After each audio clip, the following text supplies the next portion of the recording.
Ito talaga ang mamimiss natin sa Pilipinas, ang saging na saba. Pero, meron din silang fresh na saging dito sa Amerika. Ngunit, hindi ganun katamis sa atin na matamis at siksik.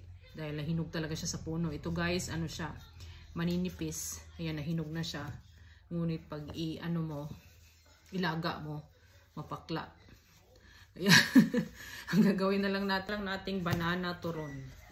Dahil kung ilalaga ko siya guys, ayaw kainin ni Bryle dahil ano daw, may sinasabi siya na iba daw yung lasa. Yung tinikman ko, mapakla nga talaga. Siya.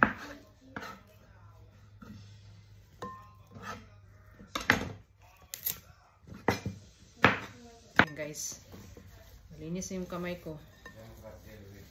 Alamasin na natin sa ating kamay. Kapalan na natin guys para kasi makapal naman yung wrapper. Ayan, makapal yung wrapper eh. See? Alam mo, pwede rin itong dinala ko sa simbahan, no?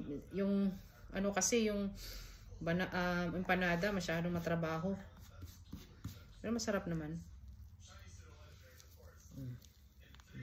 Nagawa sa isang pack na wrapper, ito lang.